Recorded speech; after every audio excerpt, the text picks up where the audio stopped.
गोस्वामी जी कह रहे हैं कथा सुनने के लिए माता पार्वती शंकर जी के साथ जा तो रही हैं, और जा रही हैं तो भाई ठीक है, कथा सुनने आए तो पंडाल पहुंचने तक तो बड़ा सम्मान रहा। एक बार त्रेता युग माही शंभु गए कुंभज ऋषि पाई, संग सती जगत जननी भवानी, संग सती जग जननी भवानी। लेकिन कथा पंडाल में जैसे पहुंची सम्मान खत्म, गेट ही तक था स्वागत में। संग सती जग जननी भवानी कथा सुनने जा रही, लेकिन जैसे ही अगस्त जी के पास पहुंची सम्मान खत्म। पूजे ऋषि अखिलेश्वर जानी, पूजे ऋषि अखिलेश्वर ज्ञानी। सम्मान नहीं हुआ। किसका सम्मान हुआ? बोले जो श्रद्धा लेकर के आया था उसका सम्मान हुआ, संशय वाले का सम्मान नहीं हुआ। कथा में जो श्रद्धा के साथ आए, शंकर जी श्रद्धा के साथ आए और सती संशय के साथ आई। परिणाम कुंभज जी ने शंकर जी की पूजा की। पूजे ऋषि अखिलेश्वर जानी। अखिलेश्वर कौन है? शंकर जी का नाम अखिलेश्वर है। हमारे जबलपुर में महामंडलेश्वर स्वामी अखिलेश्वरानंद जी हैं। हाँ, अखिलेश्वर भगवान शंकर उनका नाम है। किसकी पूजा कर रहे हैं अगस्त जी? बोले केवल शंकर जी की। सती के तरफ तो धूपो बत्ती नहीं दिखा रहे हैं कि चलो आरती उतार। बोले नहीं, क्यों? संशय वाले का कोई वैल्यू नहीं, हम पूजा नहीं करेंगे, संशय वाले का सम्मान नहीं करेंगे, श्रद्धा वाले का सम्मान होगा। श्रद्धावान लभते ज्ञानम तत्परम सहतेन्द्रिय। श्रद्धावान को ज्ञान मिलेगा, मान मिलेगा, सम्मान मिलेगा, और जिसके पास श्रद्धा नहीं उसका कोई वैल्यू नहीं। श्रद्धा युक्त होके आओ। पूजे ऋषि अखिलेश्वर जानी। यदि मान लो सती की पूजा किए होते तो तुलसीदास जी को क्या था, थोड़ा सा तो कलम घुमाना था, लिख देते क्या? पूजे ऋषि सती शंकर जानी, पूजे ऋषि सती, लिख सकते थे ना। पूजे ऋषि सती शंकर जानी, सती शंकर है इसलिए सती का पूजन नहीं किया, तो सम्मान नहीं मिलेगा। क्यों? संशय है इनके पास, सम्मान शंकर जी को मिला। और मजे की बात, कथा पंडाल में पहुंची, कथा शुरू हो गई। किस चीज की कथा चल रही इनको कोई मतलब नहीं। बैठी हैं चुपचाप, शरीर वहां पर है, मन तो कैलाश में घूम रहा है। वहां क्या हाल हो रहा होगा, बनारस में क्या हाल है, महाकाल में क्या चल रहा है, यहां दिमाग लग रहा है। कथा में कोई मतलब नहीं, किसकी कथा हो रही, क्या हो रहा है, कोई मतलब नहीं। आप बोलोगे महाराज आप वहां पर थे क्या? अरे भैया हम थे ना थे, तुलसीदास तो थे। वो कह रहे हैं कि कथा केवल शंकर जी सुन रहे हैं, सती तो सुन ही नहीं रही है, बीच में गायब हो गई वो। अच्छा, बड़ी आश्चर्य की बात है, कोई आदमी पंडाल में घुसे और निकले लेकिन पंडाल के अंदर ना हो, ये हो सकता है?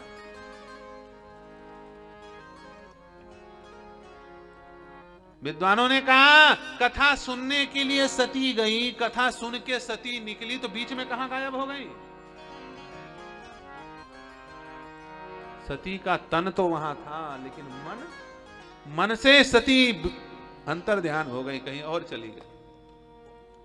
प्रमाण, कथा सुनने के लिए सती जा रही, संग सती जग जननी भवानी, घुसी पंडाल, और उधर निकल भी रही हैं, वो भी तुलसीदास जी लिख रहे हैं, लेकिन बीच में सती नहीं है।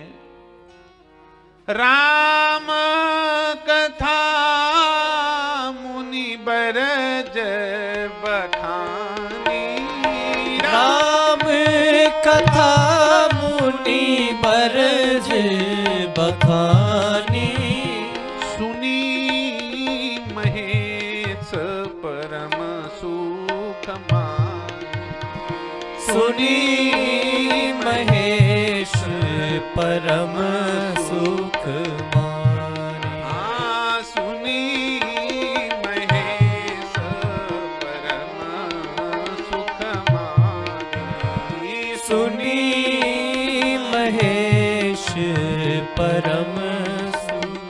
किसने सुना? महेश ने सुना। सती ने तो कुछ नहीं सुना, वो तो गुनती रह गई। बोले क्या कर रहे हैं, टाइम पास फालतू बैठा दिए हैं, ला के बताओ। अब अकेली मैं जा भी नहीं सकती, पास में होता तो कोई बात नहीं। कहाँ कैलाश से कथा सुनने आए हैं, और कहाँ सुन रहे हैं? अगस्त जी रहते कहाँ हैं? अगस्त जी कहाँ रहते हैं पता है आप लोगों को? नहीं जानते। अगस्त जी समस्त पर्वतों के गुरु हैं, जितने पहाड़ हैं सब अगस्त के चेला हैं।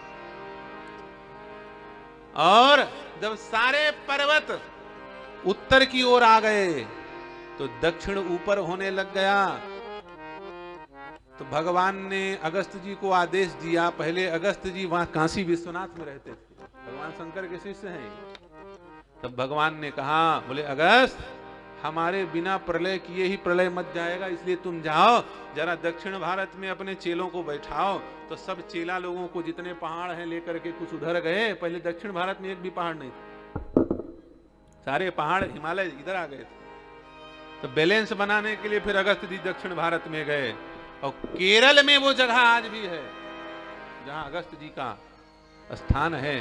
लोप मुद्रा नामक दिव्य ब्राह्मणी के साथ अगस्त जी का विवाह। उनकी पत्नी का नाम लोप मुद्रा, अगस्त जी का एक नाम लोप मुद्रा पति। तो दक्षिण भारत में अगस्त जी महाराज रहते हैं। और शंकर जी कहां से कथा सुनने गए हैं?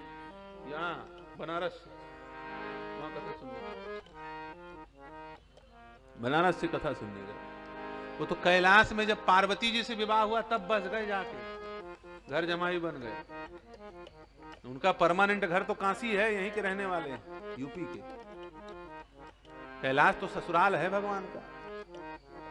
और इस ससुराल में और उसमें भी साधु महात्मा हो, कहीं धोखे शादी हो जाए साधुओं की, ये तो उनको काम धाम से कोई मतलब नहीं है। शंकर जी से बड़ा साधु कौन होगा? काम धाम कुछ करना, इनको तो बैठे बैठे चिमटा लेके बैठ सीताराम जपो, बना बुनाया मिल जाए। अब घर में रहेंगे काशी में तो कमा के खाना पड़ेगा। तो शंकर जी ने कहा, बोले ठीक नहीं है, घर ठीक, ससुराल ही चलो, वही ठीक रहेगा। वहां चकाचक खूब हिमालय वाले, हाँ ससुराल वाले सेवा करेंगे। ससुराल सबको अच्छा लगता है, वहीं जाके बस गए। बोले अब चलो वहीं चलो, मौका में आएंगे जब यहाँ बुलाएंगे, कुछ काम रहेगा। अब तो कैलाश में चलो। कैलाश में बस गए। जब पार्वती जी से विवाह हुआ, हिमाचल पुत्री है ना, ससुराल सबको अच्छा लगता है। एक आदमी बड़ा आलसी, कोई काम धाम ना करे, और शादी हुआ तब से तो बिल्कुल ही काम छोड़ दिया। 20 दिन 25 दिन ससुराल में रहे। गांव वाले खूब गरियाए, बोले बड़ा निकम्मा आदमी निकला ये, जब से शादी हुई ससुराल में जाके बैठा रहता है, कुछ करता। क्यों यार तुम ससुराल ही में टिके रहते हो, तो घर और क्यों नहीं आते हो?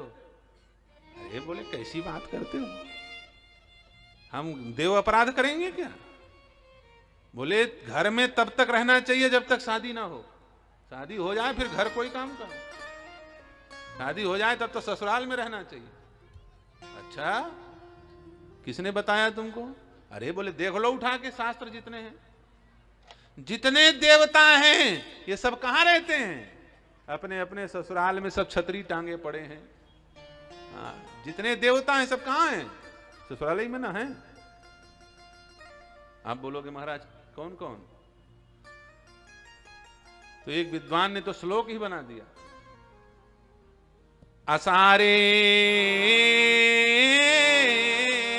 सर्व संसारे, ये सारा संसार बेकार है, कोई काम का नहीं।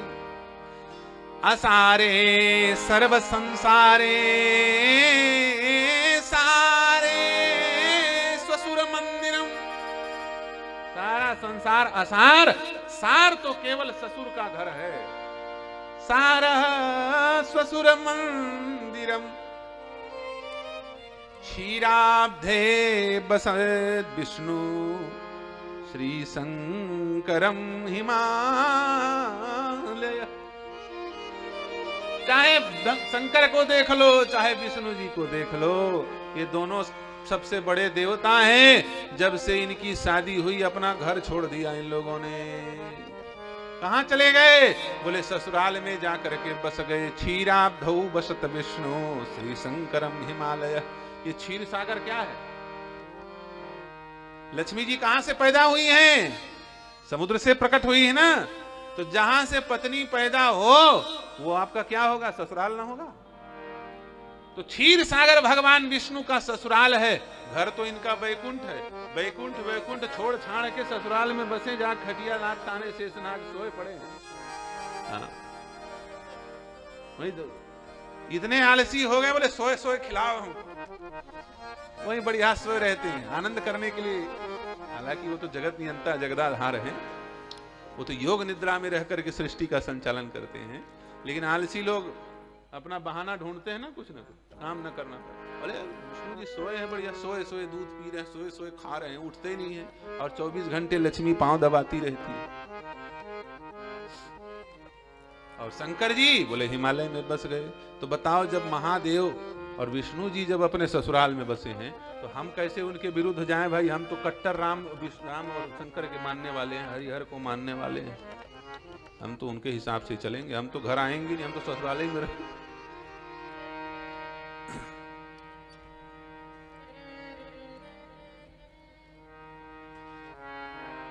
सुनी महेश परम सुख मान, राम कथा मुनि बरज बखान।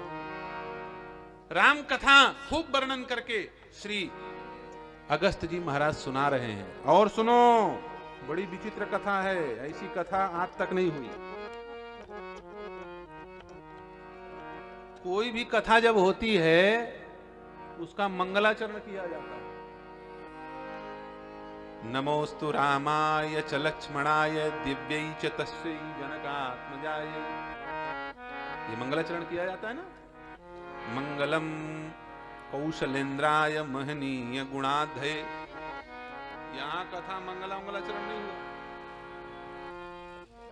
वो तो बैठे राम कथा मुनि बरज बखानी। शंकर जी उधर बैठे, इधर अगस्त जी, और कथा शुरू हो गई। कोई मंगलाचरण नहीं, कोई कीर्तन नहीं, कोई आरती पूजा नहीं, कोई व्यास पूजन नहीं। कथा शुरू हो गई। लोगों ने कहा अगस्त जी, अरे कम से कम मंगलाचरण तो एक आध चौपाई दोहा से कर लिए होते, एक आध ठो श्लोक तो कम से कम पढ़ देते। अगस्त जी ने कहा जो कथा पूरी हो उसका मंगलाचरण किया जाता है, जो अधूरी हो उसका मंगलाचरण नहीं किया जाता। मैं जान रहा हूं ये कथा पूरी होने वाली, ये बीच ही में बंद हो जाएगी। क्यों? क्योंकि यजमान की पत्नी का मन दृढ़ नहीं है। शंकर जी तो कथा सुनने बैठे हैं, वो तो सुनते रहेंगे। लेकिन इनकी पत्नी जो आई है सती जी ना, उनका मन संशय से भरा हुआ है। और संशय वाले व्यक्ति को घर और घाट कहीं आराम नहीं मिलता। द्विधा में दोनों गए, माया मिली न राम। जो द्विधा में रहता है, सदैव संशय में रहता है,